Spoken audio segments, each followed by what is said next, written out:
aim trainers are actually lying to you, or rather your brain is. See, as you're shooting the target, you believe you're hitting more than you actually are. You might believe 40% accuracy on a scenario is good, when in reality it's awful. In game, that will equate to hitting 4 out of 10 shots, which in most competitive games would mean death. So what's the solution? Well, it's quite simple. You want to do easier scenarios of your favorite versions, but not too easy. Skip out on all the slow moving scenarios, as movement in games tends to be fast and erratic. There's no such things as slow peaks or slow switches in movement. You want to find scenarios when you're hitting your shots, also making slight mistakes. Scenarios where you feel like you could really perfect them with more practice. The challenge needs to come from perfecting your aim rather than the actual difficulty of the scenario. But I say this again, careful not to make the scenarios too easy. I like to aim for very rough numbers here, but 40 to 60% accuracy and work my way upward. Once I start hitting 80% accuracy, I do believe the scenario isn't at all beneficial for you. The second way is actually through eye focus. A lot of popular themes don't highlight the bot with bright eye-catching colors. What happens is in a low-stress environment where you have nothing to lose, such as an aim trainer, your brain recognizes that it doesn't need that extra eye focus that it desperately lacks in game. You're essentially training your brain not to focus on what matters, the target. But certain themes like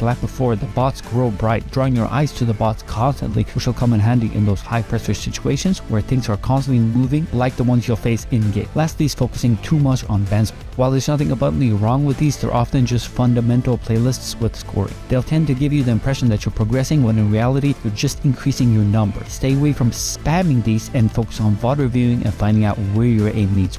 I hope it helps, but be sure to give me a follow over on Twitch and I'll hopefully start streaming there. Join the Discord if you have further questions, like it if you liked it, dislike it if you disliked it, or perhaps add something to the discussion.